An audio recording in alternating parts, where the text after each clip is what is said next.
السلام علیکم جی اچھا میں آپ کو بہت مختصر سے سوال اور جواب بتاتا ہوں۔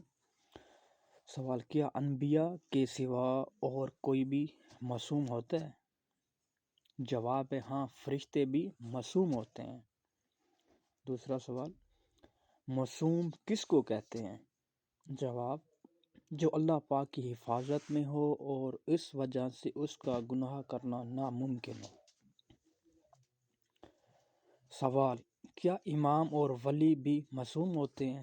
جواب: انبیاء علیہ السلام اور فرشتوں کے سوا معصوم کوئی بھی نہیں ہوتا۔ اولیاء کو اللہ پاک اپنے کرم سے گناہوں سے بچاتا ہے، مگر معصوم صرف انبیاء اور فرشتے ہی ہیں۔ سوال: دنیا میں سب سے پہلے آنے والے نبی کون ہیں؟ دنیا میں سب سے پہلے آنے والے نبی آدم علیہ السلام ہیں۔ ان سے پہلے آدمیوں کا سلسلہ نہ تھا۔ سب سے پہلے اللہ پاک نے انہیں اپنا قدرت کاملہ سے بغیر ماں باپ کے پیدا کیا اور اپنا خلیفہ یعنی نائب بنایا اور علم میں اسما عنایت کیا۔ فرشتوں کو ان کے سجدے کا حکم کیا۔ انہوں نے انسانی نسل چلائی۔ تمام آدمی انہی کے اولاد ہیں۔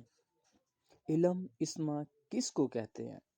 جواب: اللہ پاک نے جو حضرت آدم علیہ السلام کو ہر چیز اور اس کے ناموں کا علم عطا فرمایا تھا، اس کو علم اسما کہتے ہیں۔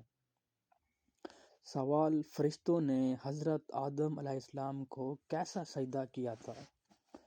جواب: یہ سجدہ تعظیمی تھا جو خدا کے حکم سے ملائکہ نے کیا، اور سجدہ تعظیمی پہلی شریعتوں میں جائز تھا، ہماری شریعت میں جائز نہیں، اور سجدہ عبادت پہلی شریعتوں میں بھی خدا کے سوا کسی اور کے لیے جائز نہیں ہوا۔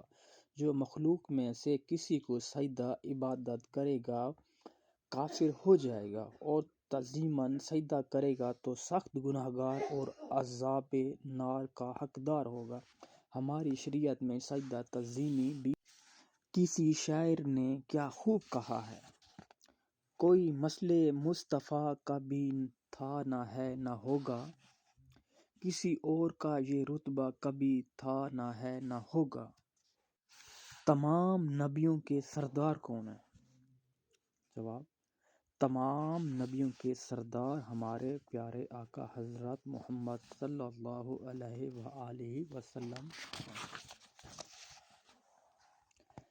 سوال: سب سے آخری نبی کون ہے؟ جواب: حضرت محمد صلی اللہ علیہ وآلہ وسلم خاتم النبی ہیں، یعنی اللہ پاک نے نبوت کا سلسلہ حضور صلی اللہ علیہ وآلہ وسلم پر ختم فرما دیا، اس لیے حضور صلی اللہ علیہ وآلہ وسلم اللہ پاک کے آخری نبی ہیں۔